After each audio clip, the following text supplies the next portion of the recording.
Iran এখন এক গভীর সংকটে, শত শত মানুষ নিহত, প্রতিবাদ, দাঙ্গা আর সহিংসতায় অগ্নিগর্ভ দেশ। ইরানের পতন এখন কেবল সময়ের ব্যাপার। গত কয়েকদিন ধরেই পশ্চিমা গণমাধ্যম আমাদের ঠিক এই খবরগুলোই বলে আসছে, কিন্তু সত্যটা কি এতটাই সোজা? 12ই জানুয়ারি ইরান এক ব্যতিক্রমী পদক্ষেপ নেয়। যুক্তরাজ্য, জার্মানি, ইতালি সহ একাধিক পশ্চিমা দেশের রাষ্ট্রদূতকে তেহরানে আমন্ত্রণ জানানো হয়। সেখানে তাদের সামনে দেখানো হয় মাঠ পর্যায়ের বাস্তব ফুটেজ। সেই ফুটেজে দেখা যায় দাঙ্গাকারীরা প্রকাশ্যে স্বয়ংক্রিয় অস্ত্র ব্যবহার করছে। গুলি চালানো হচ্ছে শুধু নিরাপত্তা বাহিনীর দিকেই নয়, সাধারণ বেসামরিক নাগরিকদের উপরও, যাকে পশ্চিমা মিডিয়া শান্তিপূর্ণ প্রতিবাদ বলে প্রচার করছিল। ইরানের দাবি অনুযায়ী সেটি ছিল দেশকে অস্থিতিশীল করার সরাসরি চেষ্টার একটি পরিকল্পিত দাঙ্গা। এর পাশাপাশি অনলাইনে ছড়িয়ে পড়ে একের পর এক ভুয়া প্রচারণা। এর মধ্যে সবচেয়ে ভাইরাল হয় একটি ছবি। এক নারীকে দেখা যায় আয়াতুল্লাহ খামেনির ছবিতে আগুন দিয়ে সিগারেট ধরাচ্ছেন। এক এক পোস্টে এক এক ক্যাপশন করা হয়,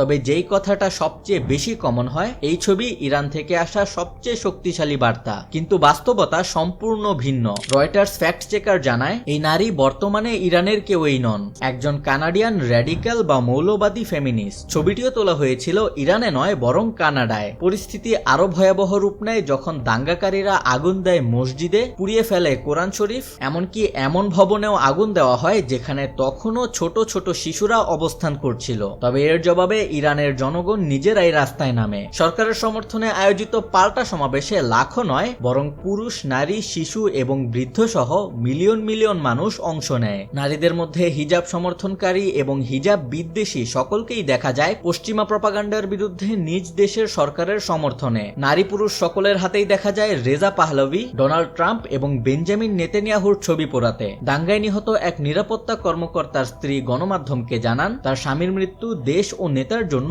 এক উপহার। তিনি বলেন, পশ্চিমা সরকারগুলো ভয় পায় ইরানি নারীদের, তাদের হিজাব, তাদের শালীনতা আর তাদের দৃঢ়তা। অনেক ইরানি নারী প্রশ্ন তুলেছেন, যুক্তরাষ্ট্র আর ইসরায়েল হঠাৎ করেই ইরানিদের স্বাধীনতা নিয়ে এত চিন্তিত কেন, যখন মাত্র কয়েক মাস আগেই এই একই শক্তি ইরানের মানুষের ওপর বোমা ফেলেছিল। সোশ্যাল মিডিয়াতেও পশ্চিমা বয়ানের বিরুদ্ধে অবস্থান নেয় অনেকেই। তাদের দাবি, ইরানকে ঠিক সেই পথেই ঠেলে দেওয়ার চেষ্টা হচ্ছে যেভাবে একসময় ইরাক, লিবিয়া, কঙ্গো সহ আরো অনেক দেশকে অস্থিতিশীল করা হয়েছিল। তবে যুক্তরাষ্ট্র যখন প্রপাগান্ডা ছড়াতে ব্যর্থ হয়, তখন আঘাত আসে ইরানের অর্থনীতিতে। ইরানি মুদ্রার মূল্যে রাতারাতি ধস নামে। তবুও ইরানের অবস্থান পরিষ্কার। সরকার জানিয়েছে তারা ভয় পায় না। যদি যুদ্ধ চাপিয়ে দেওয়া হয়, ইরান তার জন্যও প্রস্তুত। তাহলে প্রশ্ন একটাই, ইরান কি সত্যিই ভেঙে পড়ছে, নাকি তারা আরেকটি বহিরাগত চাপের বিরুদ্ধে নিজেদের অস্তিত্ব রক্ষা করছে? আপনাদের মতামত অবশ্যই জানাবেন।